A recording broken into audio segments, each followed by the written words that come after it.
Olá, começa mais um Radar, este podcast aqui de Automotive Business em que nós analisamos os principais movimentos do mercado automotivo.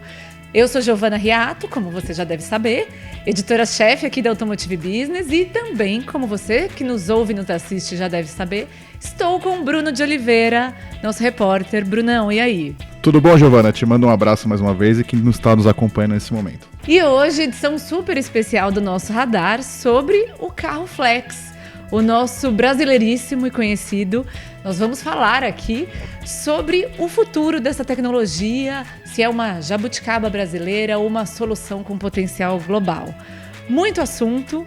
Eu destaco, antes de começar nosso episódio, nossa discussão por aqui, que esse episódio do Radar e todo o especial, a nossa cobertura dos 20 anos do veículo Flex, que está no nosso portal automotivebusiness.com.br, conta com o patrocínio da Bosch, da Borg Warner, que nós agradecemos imensamente por esse apoio para realizar uma cobertura tão ampla aqui do tema. E partiu pauta, né?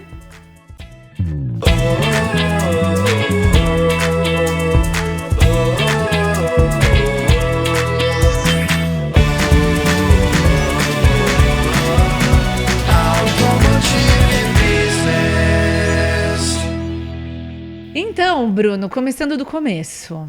Começando do começo, vamos lá. 20 anos de veículo Flex no Brasil, ainda envolvido em uma série de questionamentos, né? 20 anos a tecnologia já está madura, perto do que a gente vê hoje, né? Tantas coisas são mais jovens e talvez com um caminho mais definido, e o Flex ainda tem um leque aberto de oportunidades, né? O carro Flex surgiu no Brasil lá atrás, chegou com o Gol, em uma tecnologia que naquele momento a Volkswagen optou por usar uma solução da Marelli, mas que a Bosch vinha desenvolvendo desde a década de 90. Então, assim, uma ampla história, um amplo empenho brasileiro da indústria automotiva local. E você conversou com alguns especialistas aqui para o nosso episódio para falar de qual é o momento que o veículo Flex vive no Brasil. Sim, Giovana, eu falei com dois especialistas do mercado. Um é o Henry Joseph Jr., que é diretor técnico da Anfávia, e o Marcos Vinícius, que é o presidente da AEA, que é a associação que dá respaldo técnico, digamos assim, para todas as decisões que envolvem o setor automotivo. São 20 anos da tecnologia Flex. Eu acho que o próprio tempo já mostra que é uma tecnologia que deu certo. É uma tecnologia que foi muito assimilada pelo consumidor brasileiro e não à toa durou, né, esses 20 anos. Né? Mas se lá atrás a tecnologia ela veio como uma opção econômica, acho que eu posso colocar dessa forma, né? O mercado viveu um momento de oscilação muito forte de preço dos combustíveis e para mitigar isso de alguma forma, as montadoras decidiram criar ou adotar essa tecnologia para dar uma opção para esse consumidor que estava enfrentando ali no momento de abastecer, sofrendo com os altos e baixos da gasolina e etc. Né? Se lá atrás o grande objetivo da tecnologia era esse, hoje, 20 anos depois, e isso eu conversei, isso foi discutido com esses dois especialistas, hoje a tecnologia Flex ela desempenha um papel muito mais importante do que lá atrás. Né? Hoje ela tem um caráter muito ligado à descarbonização, às metas de redução de CO2, né? As duas fontes falam isso, que hoje ela desempenha um papel muito mais importante. Eu acho que é isso que a gente vai falar aqui nesse episódio especial do Radar, que é o que tem pela frente agora, digamos, nos próximos 20 anos da tecnologia. Sim, é interessante porque a solução, muito bem dito por você, Bruno, essa questão da solução surgir como um caminho mais econômico, mais adaptado para as nossas necessidades de custo, de custo do veículo por uso e tudo mais.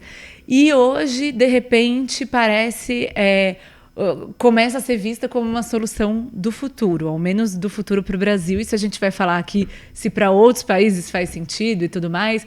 Mas é interessante porque a visão mais moderna de descarbonização, né, que a gente tem visto nos últimos 5 anos ganhar muito corpo, é essa que considera do berço ao túmulo, né? Ou também tem a discussão do poço à roda. Então, até que ponto o carro elétrico é sustentável se ele não emite nada, mas a geração da energia é de usina de carvão, então é super poluente.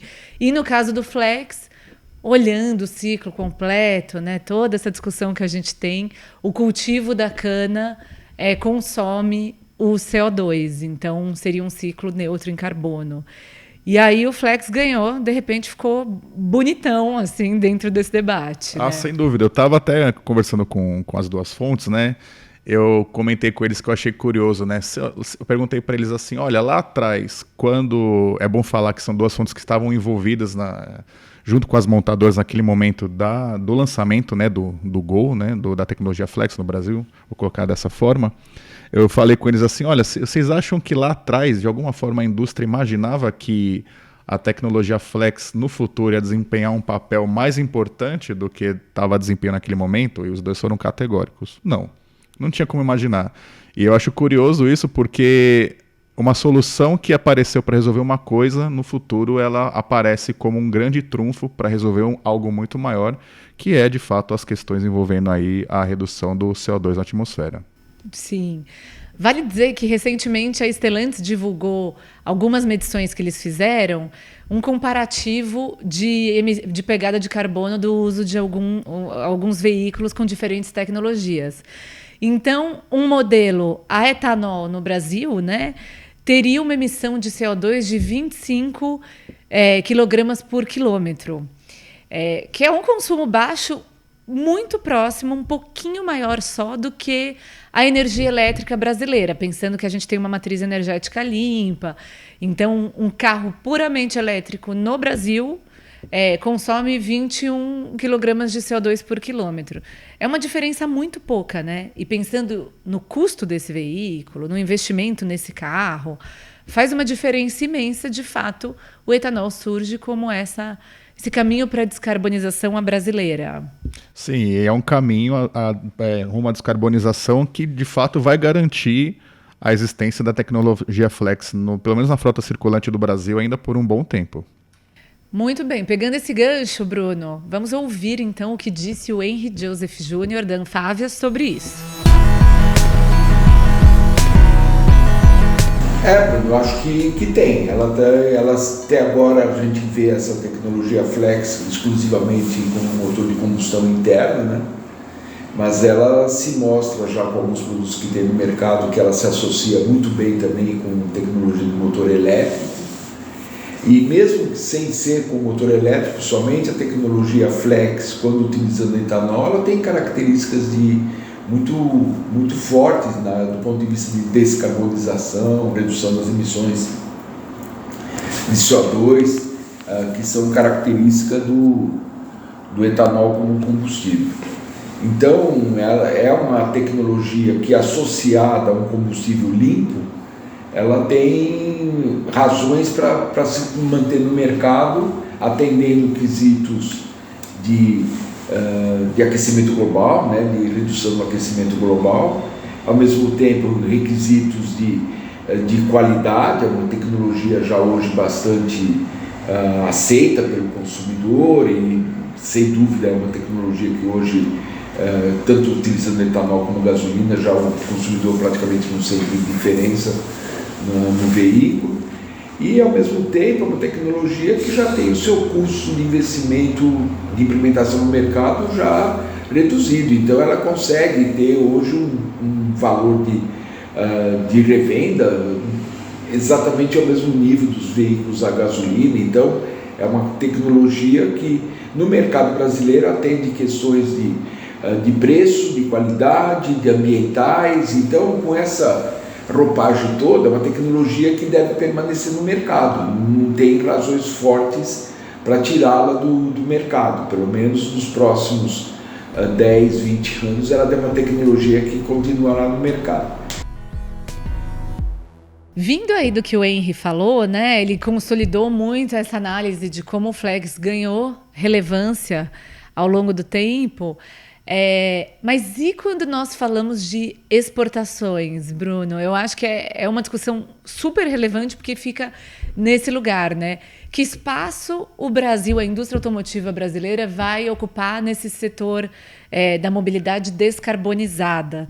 O Flex pode ter algum protagonismo sobre isso? O que esse pessoal comentou com você? Pois é, a crença da indústria é que se o Flex deu certo no Brasil, ele pode dar certo nos próximos anos em outros países, levando em consideração que aqui no Brasil o etanol ele é visto como uma espécie de fôlego para o país se adequar.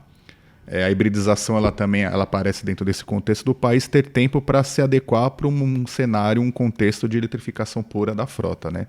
Existem outros países no mundo que têm esse mesmo perfil que o Brasil, ou seja, são países que não teriam recursos suficientes nesse momento para que pudessem eletrificar a frota de uma hora para outra, ou pelo menos de uma forma mais rápida, como acontece na Europa e nos Estados Unidos.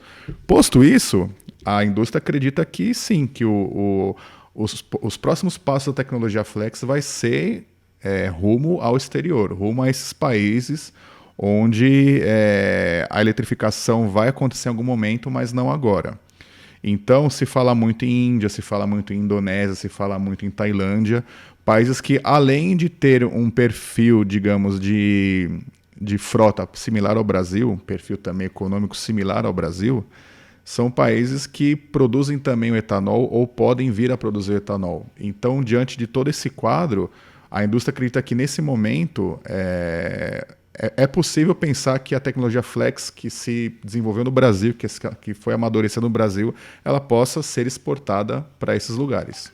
Sim, há boas ressalvas nessa discussão. Muitas ressalvas, né? Esse é um cenário, digamos, o melhor cenário, né? O mais otimista. O pote de ouro no fim do arco-íris, uma coisa assim. Porque tem essa questão, né?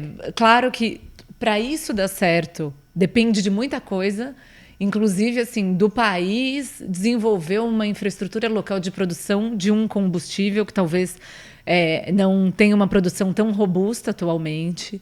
Nós temos visto a Índia se movimentar um pouco mais nessa direção, e aí é interessante porque a Índia é um país, talvez que seja, sendo um destino para exportações brasileiras, o Brasil está um pouco feito, né? Assim, em termos de volume, acho que, né? Acho que é legal a gente estar por lá. Mas, de qualquer forma, depende, ainda tem muitas variáveis, né? Então, nós precisamos que o país desenvolva, tenha essa boa vontade, que a indústria de etanol trabalhe por lá, que seja um etanol tão eficiente quanto a gente tem no Brasil, né? Porque tem essa discussão do etanol de cana-de-açúcar, etanol de milho, enfim, várias vertentes aí.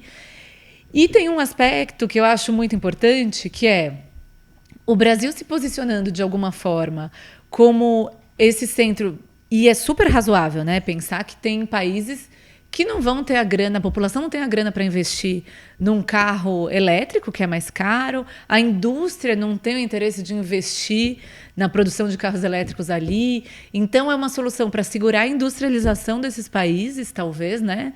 Porque eles continuam fazendo motor a combustão sem grandes investimentos novos, e também para garantir o acesso da população ao automóvel. Mas tem essa questão, né? O Brasil se posicionando como esse país que fornece uma tecnologia de transição, que ainda é uma tecnologia antiga, né? Entre muitas aspas aqui. Uma tecnologia a combustão, que por si só tem essa questão, esse balanço energético. Nós temos o consumo do CO2 pelo cultivo da cana, mas normalmente o carro vai rodar num centro urbano e essa neutralização acontece na zona rural, então as cidades continuam muito poluídas. Tem essas discussões e tem isso, né? Será que enquanto as montadoras... Estou me alongando aqui no raciocínio, gente, desculpa, mas as montadoras têm tirado o pé de investimentos em motores a combustão. Como a gente vai continuar desenvolvendo esses propulsores? Então, né? Essa é exatamente a oportunidade, pela ótica da indústria, né? Se os mercados se os mercados desenvolvidos estão alocando seus recursos em tecnologias novas como a eletrificação, então o Brasil teria aí, eventualmente, assim, estaria, entre aspas, sozinho, nadando num mar com outros mercados que estariam desassistidos por uma indústria que tem uma manufatura forte, como é o caso do Brasil, né? Por outro lado, já que a gente colocou o melhor cenário, agora vamos tentar trazer um pouco mais para a realidade. E vale dizer, Bruno, desculpa a interrupção, mas que tanto o Henry quanto o Marcos Vinícius têm uma análise ótima, mas eles são grandes fãs do carro flex. Então a gente fica um pouco aqui num papel ingrato de trazer uma outra visão para contrapor o que eles abordaram. Sim, né? Sem dúvida. Por outro lado, a gente tem que lembrar que a tecnologia flex não é uma tecnologia brasileira. Ela é uma tecnologia que ganhou maturidade no Brasil. Agora, é uma tecnologia, assim, que pertence às matrizes. Então, vamos supor que a Índia venha se tornar um mercado interessante para se disseminar o motor flex, por exemplo, né? Será que o Brasil teria condições, como parque industrial, de atender esse mercado? Ou a matriz pegaria essa linha de montagem, digamos assim, colocaria num outro lugar para atender especificamente a Índia, até na própria Índia mesmo, entendeu? Então acho que assim, é muito bom a gente pensar, e é bom também ouvir, que o Brasil tem essa possibilidade de ser um polo exportador de motor flex, eventualmente para esses lugares. Por outro lado, a gente tem que lembrar que talvez o Brasil não é tão competitivo assim, do ponto de vista de custo de manufatura, de hora homem e hora linha, etc., todos aqueles cálculos que as montadoras fazem para atender mercados massivos, como seria eventualmente a Índia, né? Olha aí o alerta, né? Alerta. Polêmica, assim. Eu acho que faz muito sentido isso, né? No fundo, a tecnologia é das empresas, né? Sim. E tem toda essa questão. Legal, então o Brasil, vamos supor que tudo dê certo, né? Então esses países usem o flex, desenvolvam sua própria indústria de combustíveis, de etanol e tudo mais. E aí a produção acabe indo para essas regiões. No fundo, ou o Brasil potencializa a pesquisa em relação ao carro flex para seguir tendo um caminho aí nessa nova mobilidade descarbonizada, ou a gente vai ficar de escanteio. De repente, a Índia chega com um super avanço do flex, né? Quando eles começarem a usar. E outros países asiáticos, né? A gente tem que lembrar que a China, enfim, em termos de manufatura e desenvolvimento, todos os indicadores são lá em cima, né? Então, enfim, o Brasil ele serve como case, né, de uma tecnologia que foi amadurecida aqui durante 20 anos. Tudo que poderia ter sido testado, tudo que poderia acontecer, aconteceu aqui, tem registro. Agora, o que interessaria eventualmente para a indústria nacional, que seria monetizar isso, capitalizar em cima disso, criando condições do Brasil ser um polo exportador para trazer divisas para cá, aí já é uma outra história. Sim, completamente. E exige que a gente continue num empenho muito constante, né? Tanto para manter ou buscar a tal da competitividade que você citou, para exportar essa tecnologia, para ter um papel exportador e gerar receitas, gerar PIB aqui no Brasil, ou, ok, vamos aceitar que a produção da tecnologia flex vai ser localizada em diferentes regiões do mundo, mas a gente precisa continuar se movimentando para ser um polo de desenvolvimento e de referência no flex, porque é fácil perder esse lugar, fácil se tudo isso avançar nessa direção, né? Sim. Como assim, para não ficar aqui, nossa, né, o pessoal gosta de ficar destacando os pontos negativos das histórias, etc., tem uma boa notícia que conta a favor do Brasil, que saiu até recentemente. A gente veiculou isso, né, no site da Automotive Business. Em algum momento aqui na tela vai aparecer o QR Code para quem tiver interesse em ler essa notícia, de que a Renault e a Geely anunciaram que vão criar uma espécie de joint venture, né, para a produção de motores a combustão e motores híbridos, né, assim, motores que são a combustão, mas que tem algum sistema ligado à eletrificação. Então, nesse anúncio da Renault, eles dizem que a JV vai levar em consideração todas as fábricas do grupo no planeta, inclusive a da América Latina. Então é bom lembrar que a fábrica da Renault lá no Paraná é uma fábrica que produz uma série de modelos Renault, tem uma fábrica de motores ao lado que é muito grande, tem uma capacidade muito grande também, e que eventualmente poderia produzir motores flex, por que não, para outros lugares, né? Dentro desse contexto da JV que está sendo construída com a Geely. Sim, esse é um ótimo ponto para o futuro, né? Que o próximo passo do etanol, que já começou a ser dado, inclusive pela Toyota aqui no Brasil, é essa tecnologia do híbrido flex, com motor flex e um motor elétrico. E isso é bem interessante porque nós temos acompanhado uma série de montadoras anunciando que vão trabalhar nessa tecnologia. Então vai ser interessante ver esse movimento ganhar corpo. Legal, com que preço, posicionamento de preço esses modelos vão chegar? Qual vai ser o interesse do consumidor, o uso do consumidor? Acho que é uma nova etapa desse grande case do uso do etanol no Brasil, né? Sim, que até as nossas fontes estão colocando aí como a terceira fase do etanol. Né? Na verdade, a terceira fase do motor flex. A primeira fase foi lá atrás, aquela questão de dar opção para o consumidor escolher o combustível que vai utilizar. A segunda fase foi, eventualmente, as melhorias em cima desse motor em termos de eficiência para ele conseguir consumir menos etanol e dar mais autonomia para o veículo na comparação com a gasolina. E a terceira fase seria essa, né? De fazer com que a tecnologia esteja disponível em outros mercados além do Brasil. Maravilha. E nesse ponto que você está abordando, Bru, temos o áudio do Marcos Vinícius Aguiar, o presidente da AEA, com um comentário, uma análise interessante sobre isso. A gente já tem aí um volume considerável da nossa frota com flex, né? Então, mais de 80% aí da nossa frota está rodando. Nós temos primeiro um parque circulante muito grande com flex. Segundo, a nossa matriz energética é uma matriz limpa, né, com etanol. Nós temos hoje 27% da gasolina com etanol, e quem abastece só com etanol, 100%, né, de hidratado. O Brasil tem feito agora algumas investidas com outros países, por exemplo, a Índia. A Índia está entrando na questão do flex fuel também, e é um grande mercado. Então, hoje a Índia, acho que está com 12% do etanol. Tem um plano da Índia aumentar o etanol na gasolina. O pessoal que produz etanol no Brasil foram para a Índia com uma comitiva do Brasil, do governo brasileiro. Então, está tendo uma aproximação muito grande de exportar o flex, a tecnologia flex para outros países. A Inglaterra está pensando em adotar um índice de etanol maior, né, na gasolina. Você tem todos os nossos países aqui no entorno, América Latina, Caribe, que produzem etanol.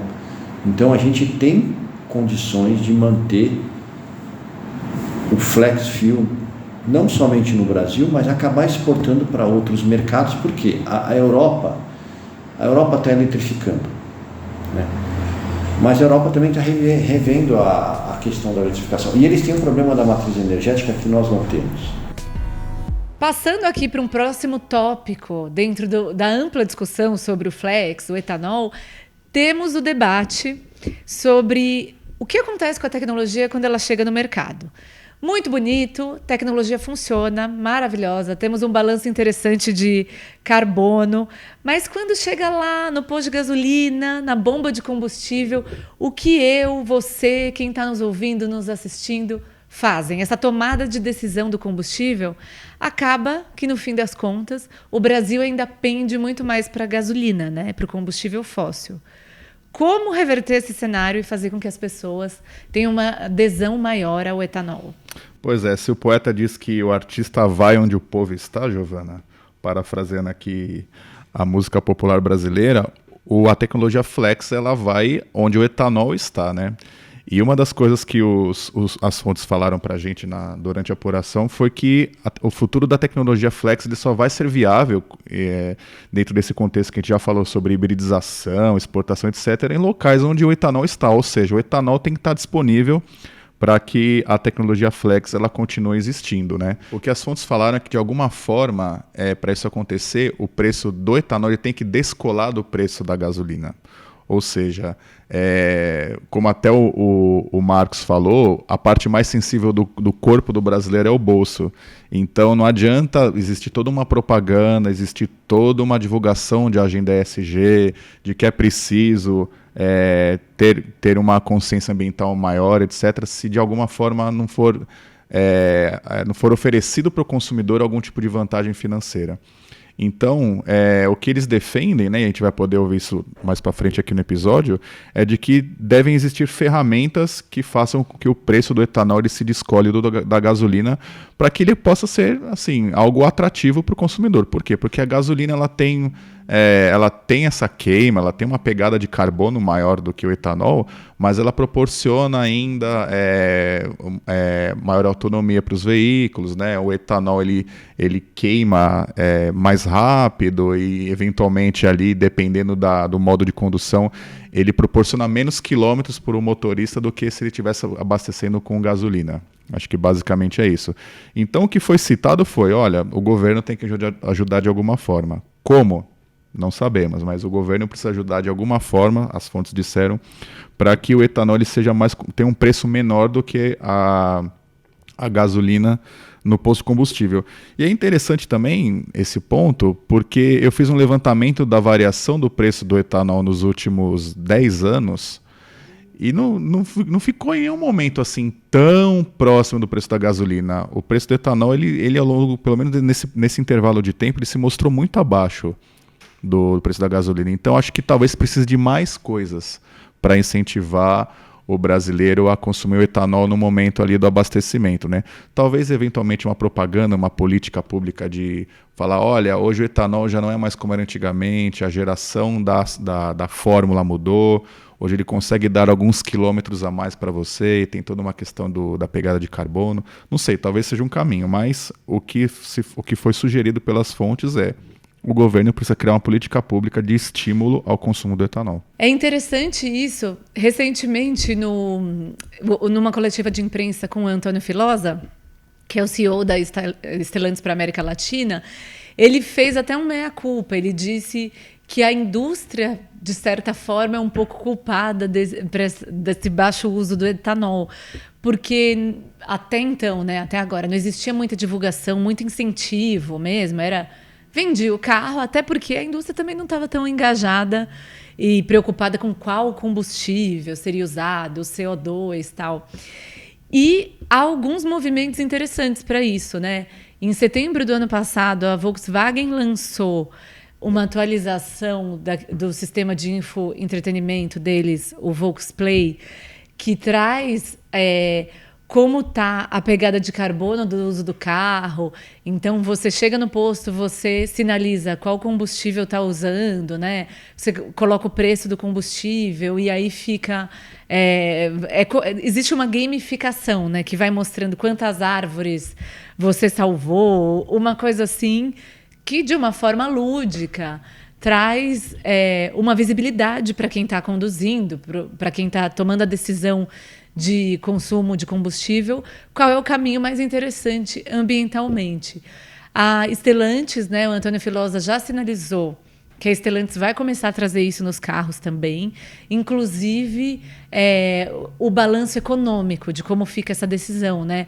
Porque o etanol a gente criou, ao menos assim, acho que parte da população não é tão difundido, mas essa mentalidade de compensa abastecer com etanol quando o preço do etanol é até 70% do preço da gasolina, né? Se o etanol for 80% do preço, 90%, já não compensa mais. Mas tem algumas discussões de que essa conta não é exatamente assim, né? Que o etanol entrega também até uma dirigibilidade melhor do carro, né? Entrega mais potência do motor. Então, pode ser interessante expor isso melhor para o consumidor. Acho que ainda é um tema pouco abordado. Como o etanol virou a bola da vez, né? Quando a gente fala de descarbonização, as montadoras, a tendência agora é elas trazerem para cima da mesa todos os benefícios e todas as características desconhecidas até então pelo público sobre o etanol, né? Uma das formas é essa da Volkswagen, né? Porque até então era questão de preço. Eu vou colocar porque ele está mais barato. Agora estão municiando com mais informações o consumidor. Olha, além de você ter pago menos, você está reduzindo o consumo nesse trecho, tá vendo aqui? Então são informações que vão aparecendo no painel.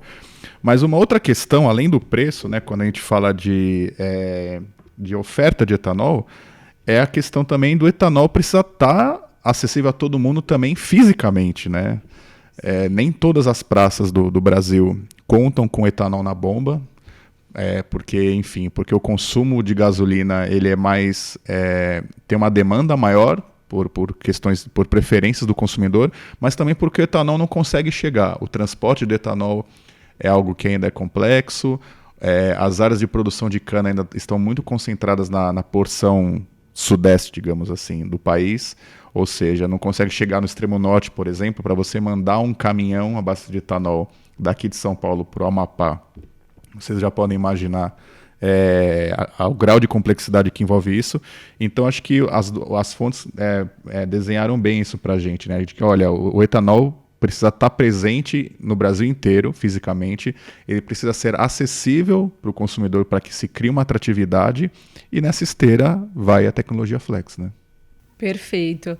É aquilo, né? Também uma discussão, voltando lá para o gancho das exportações dessa tecnologia que a gente comentou, em 20 anos o Brasil, com a nossa extensão continental, ainda tem dificuldades de suprir todas as regiões com o etanol, então certamente desenvolver essa rede, ainda que seja mais simples do que uma rede de recarga de veículos elétricos, talvez até mais intuitiva, né? O mesmo sistema de posto lá, um combustível líquido, mas talvez não seja tão simples quanto a gente espera, né? Quanto a gente conta.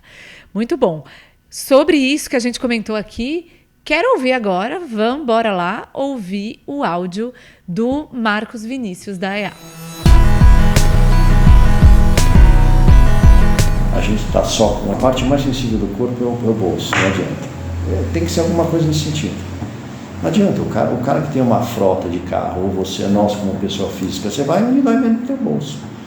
O governo tem que criar mecanismos de tornar o etanol, o abastecimento com etanol, atrativo para o consumidor.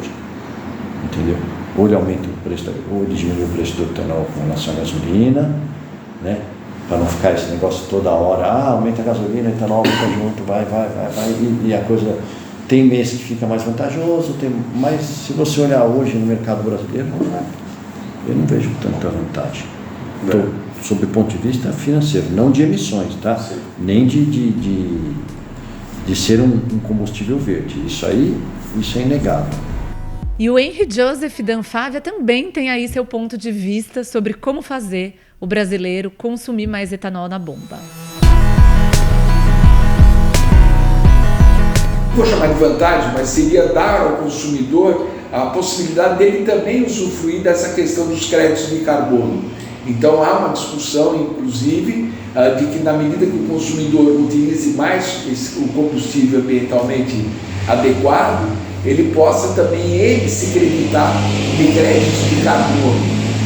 Isso seria um meio de valorizar aquelas pessoas que têm uma visão mais da responsabilidade ambiental, e que eles, ao final do dia, também possam entrar no mercado de crédito de carbono, que é um mercado que deve crescer, ele já é um mercado. Haja algumas conversas a respeito disso, há algum interesse, enfim.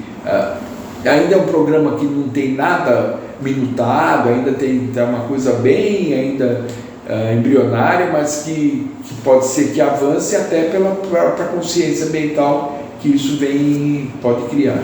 É uma iniciativa dos produtores, tanto de etanol como de veículos, que podem começar a imaginar essa possibilidade. Então agora a visão é de que se poderia, no segundo momento, incentivar mais ainda essa questão do crédito de carbono, permitindo que o consumidor se usufruísse desse crédito de carbono na medida que ele mais utilizasse etanol. Seria um fator de incentivo ao uso do etanol adicional, né? Que ninguém está imaginando que o preço do etanol em função disso vai subir, não é essa a ideia, mas é que mantendo essa paridade que hoje já existe, o consumidor tivesse um plus se ele resolvesse utilizar mais o etanol.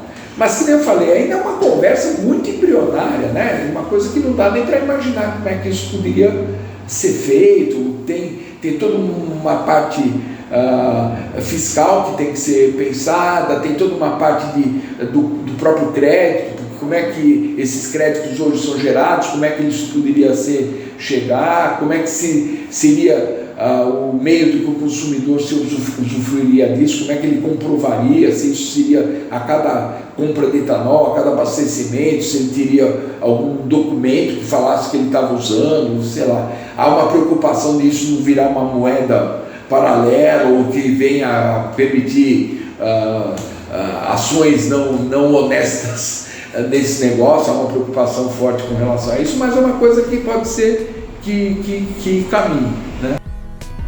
Bom, a gente vai chegando ao fim aqui do nosso episódio. Para fechar, eu acho que é interessante trazer um aspecto aí que talvez não tenha sido abordado ao longo dos últimos minutos, que é essa questão se a motivação ambiental pesa para o brasileiro. Eu aqui dando meu pitaco, sem muita ciência, né? Entendo que na situação econômica que a gente vive hoje, para a maior parte do país, né? Pesa muito mais o bolso. Mas é isso, na verdade, nós nem temos como tirar uma conclusão aqui, porque até então o brasileiro não tinha acesso a essa informação ambiental. Então vai ser um laboratório muito bom ver como a chegada desses carros, como a divulgação maior da indústria, da vantagem ambiental, vão influenciar a decisão pelo etanol ou não. O que você acha, Bruno? Eu sigo a sua opinião, Giovana, assino embaixo e agrego o seguinte, como demorou a indústria, né, para poder divulgar os benefícios do etanol para o meio ambiente, né? Foram 20 anos aí, um assunto meio esquecido, por que não, né? E se falando apenas nessa questão da tecnologia flex proporcionar opção por um segundo combustível, quando na realidade aí existia uma oportunidade muito grande, a meu ver, de também mostrar esse lado do combustível, né, essa pegada ambiental dele, e agora é um trabalho que as montadoras vão ter que fazer de alguma forma, se é que elas querem manter aí a tecnologia flex viva por mais anos, né? Sim. Eu vou pedir para você contar também um relato pessoal aqui, Diário do Brunão, um novo quadro de uma viagem que você fez e ficou surpreso em relação ao etanol, né? Pois é, eu conto até um pouquinho em outra matéria aqui do especial sobre os 20 anos do Flex, vai aparecer aqui o QR Code, vocês podem acompanhar por lá. Isso que o Henry falou, né, e o Marcos, de que o etanol precisa estar presente fisicamente em outras praças, né, é algo que eu vivi. Experimentei isso, eu estava em uma viagem no Rio Grande do Sul.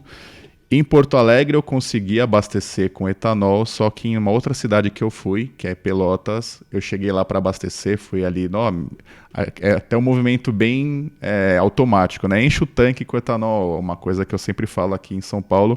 Falei lá também, o rapaz ficou me olhando assim, o frentista, então, a gente não tem etanol aqui. Aí eu falei, mas não tá em falta, né, algum problema de distribuição? Não, a gente não tem bomba com etanol aqui. Daí eu falei, por quê? Ele falou, porque ninguém abastece com etanol. Nossa, que loucura, né? É louco pensar isso porque, assim, num primeiro momento vem na cabeça, né? Nossa, o pessoal, talvez não nessa onda de que não conhece os benefícios do etanol, etc., acaba preferindo a gasolina. Mas, além disso, tem esse componente logístico, né? O etanol, para chegar lá, é caro. Vai chegar com preço elevado, né? Isso, então assim, quem quiser acompanhar como isso desenrola, tá lá a matéria, mas basicamente é isso, né? Eu experimentei isso na pele, né? O etanol não está presente, né, em todo o Brasil, como supostamente deveria estar, e eu rodei ali mais ou menos 2.000 quilômetros, e maior parte desse trajeto que eu fiz, um trajeto longo, eu fiz com gasolina. Olha que pena. Né? Pois é. Emitindo CO2 por aí. CO2, né? E detalhe, eu cruzei a fronteira até o Uruguai e lá também não tinha etanol, né? Mas aí, enfim, a questão é história para um outro radar. Exatamente. Muito bom. Essa sua viagem rende uma boa história, né? Boa história. Muito bom. Encerrado aqui o quadro Diário do Brunão. Diário do Brunão. Amamos essa novidade, né? Bom, pessoal, todas as matérias que a gente citou, vocês acompanharam aí, ou QR Codes no vídeo, ou tá na descrição do episódio o link no seu agregador aí que você está acompanhando, na descrição do episódio aqui no site da Automotive Business. Deixamos o convite entusiasmado para que vocês acessem o nosso especial sobre os 20 anos do Flex. Nos empenhamos muito aí na produção desse conteúdo, está muito completo para entender a história do etanol, o futuro do etanol, do carro Flex, para onde vamos. Aqui foi um resumão, um pouco das nossas opiniões também, né, Bruno, com a experiência de acompanhar esse tema. E é isso, Brunão, prazer gravar com você. Formação original do Radar hoje. Formação clássica do Radar Podcast. Te mando um abraço mais uma vez, Gi. Até uma próxima a você e a quem nos está acompanhando. Valeu, pessoal.